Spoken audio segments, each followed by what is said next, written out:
사무엘하 23장입니다. 1절 시의 표제는 다윗의 마지막 말이라고 되어 있습니다. 하지만 내용을 볼 때 다윗의 유언이라기보다는 다윗이 공식적인 자리에서 마지막으로 한 말로 보입니다. 이 시는 여호와께서 다윗에게 주신 말씀을 전하고 있기 때문에 여호와께서 다윗에게 주신 예언의 말씀이라고 부르는 것이 더 적합할 것입니다. 항상 예언자가 하나님 말씀을 전할 때 사용하는 전형적인 단어인 네움이 쓰였고요. 다윗의 시는 발람의 예언과 비슷하기 때문에 일부 학자들은 다윗을 선지자로 봐야 한다고까지 주장하는 경우도 있습니다. 1절에서는 저자인 다윗에 대해 자세히 소개하고 있는데 제일 먼저 높이 세워진 자라고 하는 것은 여호와께서 다윗을 선택하셨다는 의미죠. 둘째로 야곱의 하나님께 기름 부음 받은 자로 이스라엘의 하나님께서 자신을 왕으로 세우셨다고 소개합니다. 그리고 마지막으로 소개하는 것은 이스라엘의 노래 잘하는 자 혹은 이스라엘의 즐거운 노래하는 자로 이 특징은 다윗이 많은 시편을 통해 하나님을 찬양한 것과 잘 연결됩니다. 2절, 3절 상반절입니다. 다윗은 여호와께서 자신에게 말씀하셨다는 것을 네 가지 다른 표현을 통해서 반복해서 말하고 있습니다. 첫째, 여호와의 영이 나를 통해 말씀하신다고 표현합니다. 여기서 여호와의 영은 하나님 말씀을 전달하는 영으로 사무엘상 10장 10절에서 사울도 하나님의 영을 받고 예언하는 모습을 볼 수 있습니다. 그리고 선지자들은 여호와의 영을 받고 예언을 하게 됩니다. 하지만 여호와의 영은 예언뿐만 아니라 사무엘상 11장 6절에서는 전투력을 강화하는 역할을 하는데 사사기에서 사사들에게 임한 여호와의 영은 대부분 전투 능력과 연결되죠. 사무엘상 10장 13절에서 다윗이 받은 여호와의 영은 능력도 예언도 아닌 여호와의 임재를 상징하며 이 여호와의 영은 사울의 악령을 물리치는 역할도 했습니다. 이렇게 여호와의 영은 본문 상황에 따라 하는 역할이 다르다는 것을 알 수 있죠. 둘째, 그 말씀이 내 혀에 있다고 표현하는데 이것은 하나님께서 직접 자신의 입에 말씀을 주셨다는 것으로 자신의 말씀이 권위가 있음을 표현하는 것입니다. 셋째, 이스라엘의 하나님이 말씀하셨다고 합니다. 이것은 가장 일반적인 표현으로 여호와는 이스라엘의 하나님이라고 고백하고 있는 것이죠. 넷째, 이스라엘의 반석이라고 표현합니다. 이것은 여호와께서 이스라엘을 지키시는 보호자라는 의미죠. 이 표현은 사무엘하 22장 2절 32절에 나오는 것으로 다윗의 개인적인 경험에서 생겨난 것을 이스라엘의 보호자라고 표현한 것입니다. 이렇게 다윗이 4번 반복을 통해서 하나님께서 자신에게 말씀을 주셨다는 것을 강조하는 것은 자신의 말이 진정한 하나님의 말씀이라는 것을 증명하기 위한 것입니다. 3절 하반절 5절입니다. 이 단락은 여호와께서 다윗에게 말씀을 시작하신 부분으로 제일 먼저 하나님께서도 다윗과 동일하게 3가지 호칭으로 다윗을 부르십니다. 첫째, 사람을 공의로 다스리는 자라고 부르십니다. 공의는 하나님의 성품으로 왕의 가장 중요한 임무 중 하나는 하나님 말씀대로 백성들을 공의롭게 재판하고 다스리는 것이죠. 이런 왕의 공의로운 재판을 통해서 왕은 하나님의 정의를 이스라엘에 세우게 됩니다. 둘째, 하나님을 경외함으로 다스리는 자로 부르시는데 이것은 공의로 다스리는 것과 연결되는 것으로 여호와를 경외하는 것은 여호와를 두려워하는 것입니다. 이것은 하나님께서 자신의 창조주이시며 자신의 왕이시라는 것을 항상 기억하여 하나님 말씀을 지키고 순종하며 사는 사람이라는 것이죠. 4절은 공의와 경외함으로 다스리는 자가 베푸는 은혜를 설명합니다. 여기서 왕이 베푸는 공의와 은혜를 태양빛으로 비유하고 있습니다. 돋는 해 아침빛 같다는 것은 용사와 같은 힘을 가지고 있다는 의미죠. 시편 19편 5절에서 아침 해를 신방에서 나오는 신랑, 달리기를 좋아하는 용사라고 표현하고 있습니다. 그리고 깜깜한 구름이 없는 아침 같다는 것은 햇빛을 막는 것이 하나도 없이 모든 곳에 밝은 햇빛을 비추어 준다는 뜻입니다.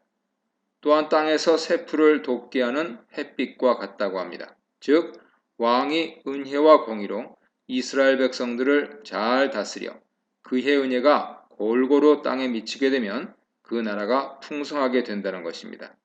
이것이 하나님께서 이스라엘 위에 왕을 세우신 이유죠. 하나님의 대리자로서 하나님 백성에게 공의를 행하며 은혜를 골고루 행하여 백성들이 평안하고 행복하게 살도록 하기 위한 것입니다. 다른 이방 나라처럼 백성들이 왕을 위해 존재하는 것이 아니라 왕이 백성을 위해 존재해야 하는 것이죠. 하나님께서는 다윗과 다윗 왕조의 왕들에게 이것을 요구하셨습니다.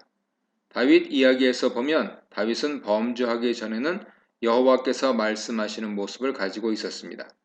그는 용감했고 공의로웠고 하나님께서 주신 부를 백성들과 자신의 부하들과 골고루 나누었고 백성들은 부유하게 되었죠. 하지만 범죄한 이후 다윗은 공의롭지 못했고 하나님을 경외하는 모습을 보이지 못했습니다. 그리고 이스라엘은 유다와 이스라엘이 갈등하며 분리될 가능성들이 생겨나게 됩니다. 그러므로 다윗에 대한 이런 표현은 다윗 개인에 대한 평가라기보다는 하나님께서 원하시는 이상적인 왕의 모습입니다. 다윗의 예언은 다윗의 후손들과 다윗 왕국에 대한 예언이기 때문이죠. 5절은 다윗 왕국에 대한 예언으로 넘어갑니다. 내 집은 다윗 왕조를 의미하는 것으로 다윗은 하나님께서 자신과 영원한 언약을 세우시고 나라의 기틀을 세워주시고 지켜주셨다고 말합니다. 이 영원한 언약은 영원히 유효하고 구속력이 있습니다. 이것은 다윗 왕조가 계속 이어진다는 의미죠. 하지만 개별 왕들은 각각의 왕의 행동에 따라 상과 벌이 주어지게 됩니다. 다윗은 하나님 앞에서 공의롭고 하나님을 경외하는 자에게 하나님께서 구원과 기쁨을 주신다고 말합니다. 6절, 7절입니다. 이 단락은 공의로운 자와 대조되는 사악한 자의 운명에 대한 것으로 사악한 자는 손을 댈 수 없는 가시나무 같다고 말하죠. 가시나무는 손으로 만지지 못하기 때문에 만지려면 철이나 창자루를 가져야 한다고 합니다. 이것은 사악한 자를 제거하기 위해서는 무력을 사용하고 전쟁을 치러야 한다는 것을 의미합니다. 하지만 결국 가시나무의 운명은 내버려지고 불태워지는 것입니다. 가시나무같이 사악한 자는 불의한 왕이나 다윗 왕조의 원수들을 가리키는 것으로 이것은 사사기 9장 요담 우화에서 악한 왕을 가시나무에 비유한 것을 연상시킵니다. 요담의 우화에서는 아비멜렉을 가시나무로 비유하며 그가 백성들에게 오히려 재앙이 될 것이라고 저주하였는데 요담 저주대로 아비멜렉은 세김 사람들을 죽입니다. 이처럼 가시나무는 백성들을 보호하기는커녕 오히려 백성들에게 재앙이 되는 왕으로 하나님은 결국 이들을 심판하신다는 것이죠. 이것은 다윗 왕조의 영원한 언약과 대조를 이룹니다. 즉 하나님의 선택을 받은 공의로운 왕은 백성들에게 복이 되지만 악한 왕들은 백성들에게 재앙이 되며 결국 멸망하게 될 것이라는 것이죠. 이 시는 사무엘서의 결론 부분에서 다윗 왕조의 언약이 여호와를 경외하는 다윗에게 주어졌다는 것과 이 언약을 통해 하나님께서 원하시는 것은 하나님 말씀으로 이스라엘을 풍요롭게 잘 다스리는 것임을 말해줍니다. 결국 왕조는 하나님께서 주시는 것이고 왕은 하나님께서 세우시는 것으로 왕조의 번영은 오직 여호와의 말씀을 순종하느냐 아니냐에 달렸다는 것을 다시 한번 천명하고 있습니다. 이 문단에서는 하나님의 영의 지배를 받는 왕 다윗, 공의로 다스리는 왕 다윗, 공의로우신 하나님의 통치에 대해 묵상해 보시기 바랍니다. 8절입니다. 사무엘하 23장 8절로 17절은 다윗 용사들의 이름과 그들의 업적을 간략하게 설명하고 있습니다. 21장 15절에서 22절 사이에 블레셋 거인족을 물리친 용사들에 대해 기록한 것과 거의 유사합니다. 8절 12절은 3명의 지휘관에 대한 소개를 하고 있는데 이들은 다윗 군대 최고 사령부라고 할 수 있습니다. 8절은 다그몬 사람 요셉 바세벳이라고도 하고 에센 사람 아디노라고도 하는 사람에 대한 것으로 그를 군대 지휘관의 우두머리로 소개하고 있습니다. 다그몬과 에센이란 지명은 구약에서 이곳에서만 유일하게 나오기 때문에 그의 출신지를 정확히 알기는 어렵습니다. 그는 단번에 800명을 죽인 용세로 이런 모습은 나귀 턱뼈로 블레셋 사람 1000명을 죽인 삼손과 소모는 막대기로 블레셋 사람 600명을 죽인 삼갈과 비슷합니다. 다윗 군대 대장이 하나님의 영을 받은 사사에 맞먹는 실력을 가진 대단한 인물이었다는 것을 알 수 있죠. 9절 10절입니다. 이 단락에서는 다윗의 세 용사 중 한 사람인 아호와 사람 도대의 아들 엘르아살을 소개합니다. 엘르아살이란 이름에서 그가 이스라엘 출신이라는 것을 유추할 수 있죠. 블레셋 사람들이 전쟁을 하기 위해 모였을 때 이스라엘 사람들이 전쟁을 하다가 퇴각합니다.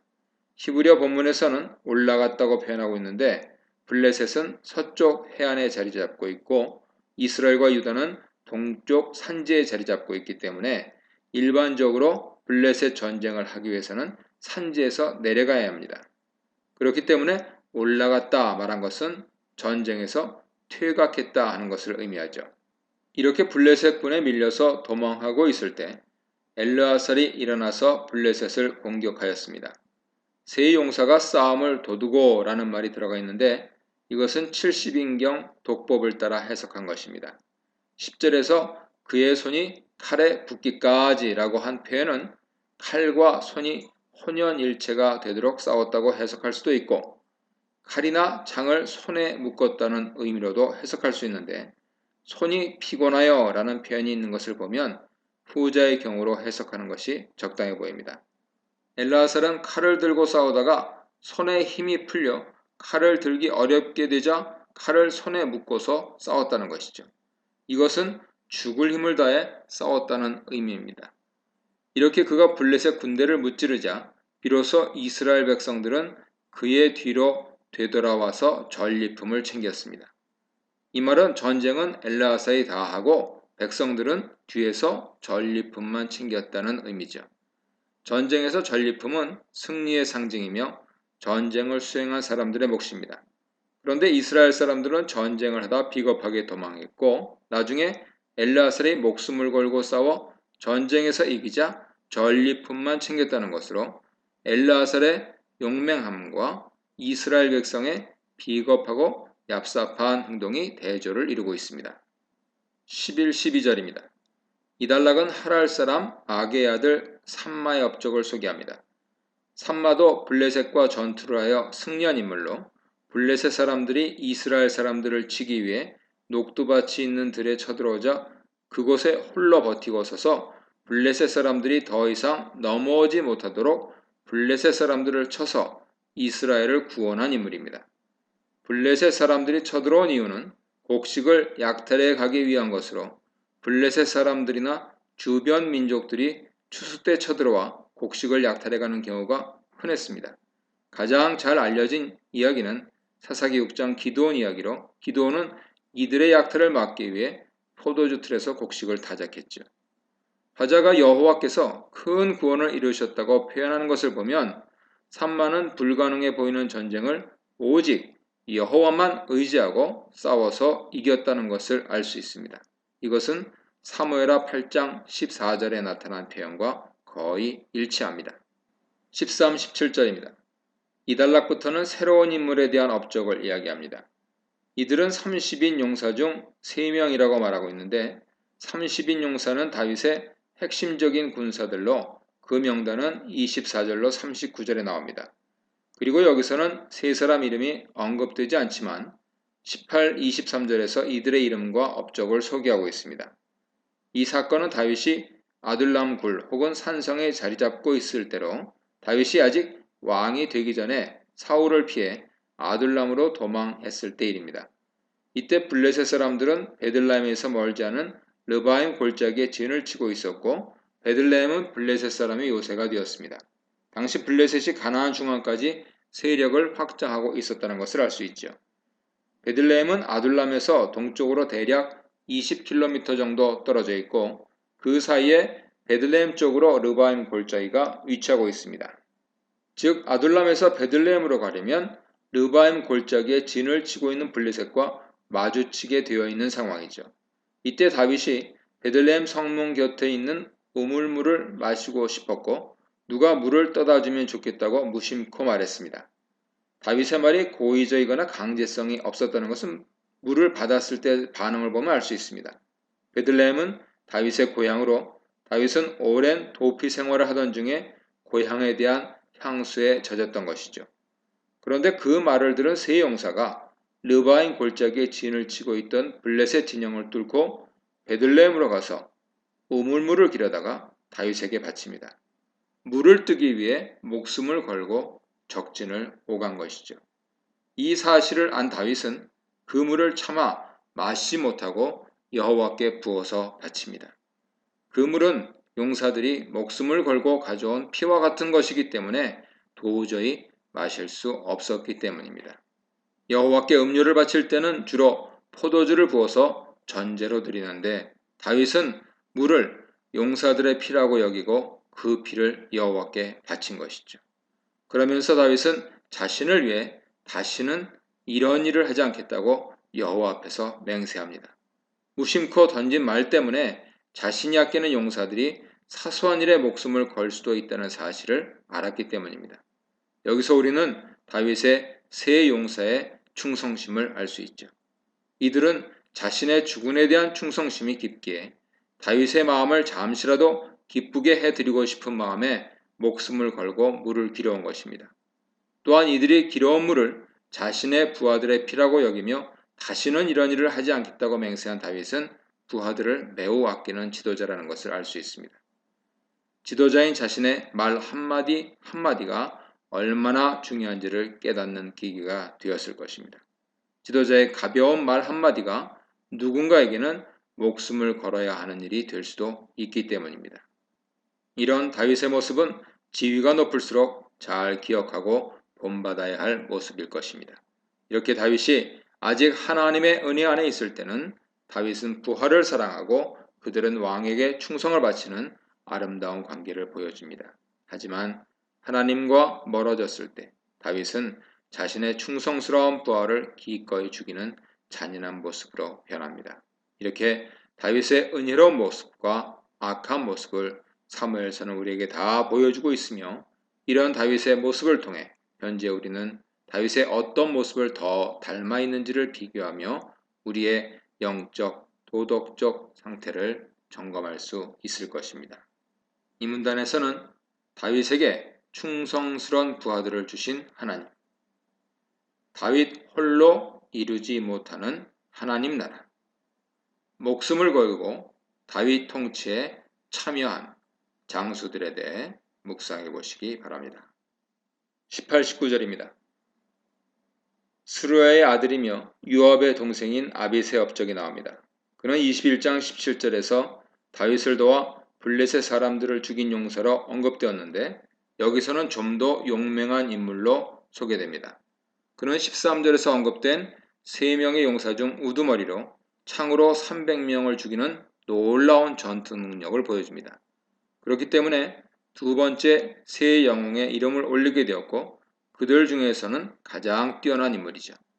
하지만 첫 번째 세 영웅에는 미치지 못했는데 첫 번째 영웅들은 혼자서 800명을 죽이거나 다진 전쟁을 역전시키거나 혼자 들에서 블레셋 군대를 상대하는 놀라운 능력을 보여주었기 때문입니다. 그러므로 첫 번째 영웅들은 직급도 높지만 전투력에 있어서도 다윗 부대에서 가장 뛰어난 세 사람으로 평가해야 할 것입니다. 아비새가 속한 두 번째 세 영웅 그룹은 그들 다음으로 전투력이 뛰어난 영웅들이죠. 이것을 보면 전투력에 있어서는 아비새가 요압보다 뛰어난 용사이며 다윗에게 더 충성스러운 인물이라는 것을 알 수 있습니다. 반면에 요압은 다윗의 용사 명단에 이름을 올리지 못하는데 그는 다윗에게 충성한 인물이 아니기 때문입니다. 20, 23절입니다. 분하야의 업적이 기록되고 있는데 그는 갑스엘에 거하는 용사의 후손으로 여호야다의 아들이며 여러 가지 많은 일들을 한 사람이죠. 우리말에서는 용맹스러운 일이라고 하여서 군사적인 부만을 강조하여 번역하고 있지만 직역하면 많은 일입니다. 이것은 그의 군사적인 능력뿐만 아니라 다양한 능력들을 포함하죠. 다양한 일을 했다고 번역하는 것이 정당한 이유는 다른 용사들은 전쟁 이야기만 언급하고 있는 반면 브나야는 사자를 사냥한 일도 공적으로 언급되고 있기 때문입니다. 브나야의 업적은 크게 세 가지입니다. 첫째, 뛰어난 모압 용사 둘을 죽인 것이죠. 아마도 1대1 대결을 통해서 모압에서 아주 유명한 용사를 죽인 것으로 보입니다. 둘째, 눈 오는 날 사자를 죽인 것으로 눈 오는 날은 산이 미끄럽고 움직이기 힘든데 이런 악천 후에도 사자 사냥에 나섰고 사자를 몰아 구덩이에 빠뜨린 뒤에 사자를 직접 죽인 것입니다. 아무리 구덩이에 빠지고 그물에 걸려 있다고 하더라도 구덩이에 들어가 화가 나서 으르렁거리며 몸부림치는 사자를 죽이는 것은 어려운 일이죠. 그렇기 때문에 브나야의 업적이 기록된 것입니다. 이런 모습은 사자를 염소 새끼 찢듯이 찢은 삼손의 힘과 비교됩니다. 첫 번째 세 용사 중 한 명은 홀로 800명을 죽임으로 삼손과 비슷한 괴력을 보여주었지만 두 번째 세 용사는 삼손의 힘에 훨씬 못 미친 것입니다. 그리고 브나야의 세 번째 업적은 용모와 풍채가 매우 좋은 애굽 사람을 죽인 것입니다. 이 업적은 1대1 결투에서 이룬 성과로 보입니다. 뛰어난 풍채를 가졌다는 것은 골리앗같이 큰 덩치를 가진 것을 의미하죠. 애굽인은 골리앗처럼 제대로 무기를 갖춘 반면 브나야는 막대기를 들고 나갑니다. 이런 모습은 완전 군장을 한 거인 골리앗 앞에 막대기와 물매만을 들고 나간 다윗의 모습을 연상시킵니다. 그리고 브나야도 오히려 애굽인의 창을 빼앗아 그 창으로 애굽인을 죽입니다. 이런 연상은 물매만을 들고 나간 다윗을 도우셨던 이스라엘의 하나님께서 브나야와도 함께 하셨다는 것을 암시하죠. 화자는 브나야가 이런 세 가지 놀라운 업적을 이루었기에 세 용사의 명단에 이름을 올릴 수 있었다고 평가합니다. 23절에서 용사들의 등급을 정하는데 가장 뛰어난 용사는 첫 번째 언급된 영웅들이고 그 다음이 두 번째로 언급된 용사들이고 그 다음이 30명 용사들입니다. 이렇게 다윗에게는 많은 영웅들이 있었고 다윗은 이들과 함께 전쟁을 하고 적들을 물리쳐 이스라엘을 구원하고 평화를 가져왔습니다. 하나님께서는 이스라엘 왕으로 세우신 다윗에게도 많은 능력과 힘을 주셨지만 그를 돕는 많은 용사들과 함께 그 일들을 감당하게 하셨습니다. 다윗의 옆에 이렇게 훌륭한 용사들이 많이 있었다는 것은 하나님의 은혜죠. 하나님의 은혜 안에 있는 사람에게는 늘 도움의 손길이 있으며 함께할 동료들을 보내주십니다. 하나님 나라의 일은 혼자서가 아니라 같이 해가는 것이며 같이 해나갈 때 그 안에 사랑과 은혜가 더욱 넘치게 됩니다. 24, 39절입니다. 이 단락은 다윗의 30인 용사의 이름이 기록되어 있습니다. 24, 29절에 언급된 사람들은 대부분 다윗 고향인 베들레헴 근처 사람들로 다윗을 지지하던 유다 지파 사람들과 베냐민 사람들이 먼저 언급되고 있습니다. 첫 번째는 요압의 아우 아사엘이죠. 아사엘은 어린 나이에 죽은 요압의 아우로 발이 빠른 것이 장점이었지만 그것을 믿고 백전노장인 아브넬을 죽이겠다고 뒤쫓다가 아브넬에게 죽임당했습니다. 결국 이 사건으로 요압은 아브넬을 죽였고 하마터면 유다와 이스라엘 통일왕국을 세우는 것이 물거품이 될 뻔했습니다. 그 다음은 베들레헴 도도의 아들 엘하난인데 그는 골리앗의 아우 라흐미를 죽인 인물입니다. 발디 사람 헬레스는 갈렙 부족으로 추측하는데 발디라는 지명은 유다 최남단에 있는 벨렛을 가리키는 것으로 보이기 때문입니다. 사뭇과 엘리가는 하롯 사람인데 하롯도 베들레헴 근처의 한 장소로 여겨집니다. 26절 드고아는 베들레헴에서 북쪽 멀지 않은 곳에 위치하고 있으며 드고아의 지혜로운 여인이 이곳 출신이죠. 27절 아나돗은 예레미야 고향으로 예루살렘에서 북동쪽으로 약 5km 지점에 위치합니다. 28절 느도바도 베들레헴 인근 지역이죠. 30, 39절은 이스라엘 전역에서 온 사람들과 이방인 명단으로 이 명단은 다윗이 유다뿐 아니라 통일왕국 왕으로서 이스라엘 사람의 지지, 심지어 외국인의 지지도 받았다는 것을 보여줍니다. 비라도는 에브라임 지역이고 32절 사알로는 북쪽으로 이주하기 전 단지파 지역입니다. 34절에서 엘리암은 길롯 사람 아히도벨의 아들인데 아히도벨은 다윗의 모사로 있다가 압살롬 반란 때 다윗에게 반역한 인물이며 밧세바의 할아버지죠. 그런데 그의 아들은 다윗에게 충성을 바쳐 다윗의 용사로 이름을 올리고 있습니다. 아마도 다윗은 아내인 밧세바와 그녀의 아버지인 엘리암에게 연좌를 적용하지 않고 포용한 것으로 보입니다. 다윗은 반란 뒤에 유다 사람들에 대해서도 파친 정책을 폈습니다. 35절 갈멜은 북이스라엘의 갈멜인지 헤브론 남쪽 갈멜인지 분명하지 않습니다. 39절에서는 다윗의 마지막 용사로 햇사람 우리아가 언급됩니다. 그는 다윗에게 매우 충성스러운 인물이었지만 다윗에게 아내와 목숨을 빼앗긴 비극의 주인공이죠. 우리아의 이름이 다윗 용사 명단에 있는 것은 다윗의 범죄를 떠올리게 합니다. 우리아의 이름을 보는 순간 우리는 다윗이 밧세바와 간통한 사건과 그 죄를 덮기 위해 우리아를 죽인 사건을 기억하게 합니다. 이것을 보면 사무엘서는 결코 다윗의 죄를 덮으려고 하지 않았다는 것을 알 수 있습니다. 허물은 허물대로 보여주고 잘한 것은 잘한 대로 보여주면서 우리에게 어떤 모습으로 살 것인지 묻고 있습니다. 다윗이 우리아를 용사 명단에 넣은 것은 우리아에 대한 사죄이며 그의 명예를 높이기 위한 것일 것입니다. 비록 자신의 죄로 죽임당했지만 우리아는 다윗 왕국과 하나님 나라에 충직한 용사였던 것이죠. 용사 명단 맨 앞에 아사엘과 마지막인 우리아는 모두 사무엘서 이야기에 등장하며 죽임당한 인물들입니다. 아사엘은 자신의 욕심 때문에 죽은 인물이고 우리아는 무고하게 죽임당한 인물입니다. 이렇게 죽임당한 인물들을 명단 제일 앞과 제일 뒤에 넣음으로써 이들의 죽음을 용사로서의 죽음으로 기억해주고 있는 것이죠.